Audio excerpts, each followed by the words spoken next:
ডিসির সাথে কথা বলেন।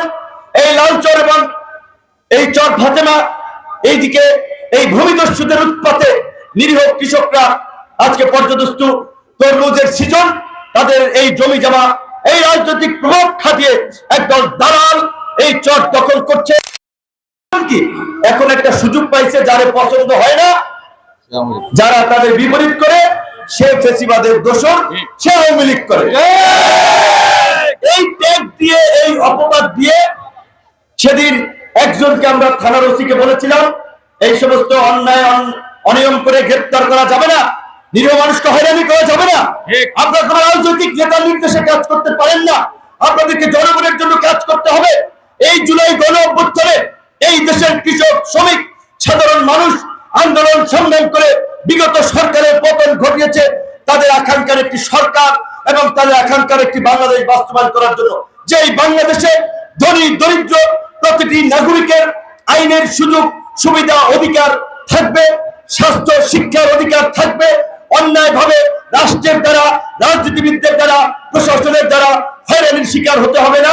কাজী আপনারা নিরীহভাবে, আপনারা অন্যায়ভাবে মানুষকে হয়রানি করতে পারবেন না, তো তাকে ছেড়ে দিয়েছিল।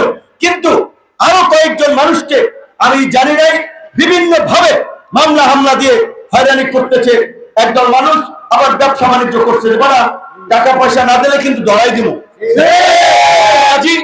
আমরা আপনাদের উদ্দেশ্যে এই কথাটি বলতে চাই, আগামীতে সুযোগ এসেছে, আপনারা এই গলাচিপা দশমিনা বাঁশবাড়িয়াকে কিভাবে গড়ে তুলবেন, ওই লুটেরা সন্ত্রাসী দুর্বৃত্তদের হাতে আপনারা তুলে দিবেন নাকি আমাদের মতো এই সাধারণ মানুষের জন্য কাজ করতে চায়, এই এলাকার উন্নয়নের জন্য কাজ করতে চায়, তাদেরকে ভোট দিবেন।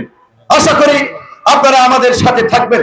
আপনাদের এলাকার সন্তান হিসেবে এইখানে আমাদের গ্রামের ময় মুরব্বী, মায়ের সমান, বাবার সমান, ভাইয়ের সমান, বোনের সমান আপনারা আছেন।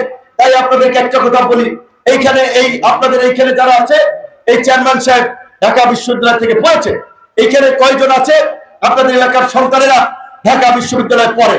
আপনারা খোঁজ দিলে জানতে পারবেন সারা দেশের মেধাবী ছাত্ররাই এই বিশ্ববিদ্যালয়ে পড়ে থাকে।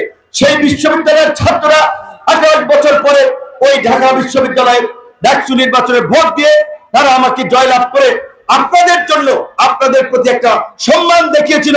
এই চরাঞ্চলের ছেলে ভালো করে শুদ্ধ ভাষায় কথা বলতে পারে না, এই গ্রামের ভাষায় কথা বলে সে বাংলাদেশের দ্বিতীয় পার্লামেন্টের ভিপি হয়েছে। 64 জেলার শিক্ষিত ছেলে মেয়েরা সমর্থন দিয়েছিল।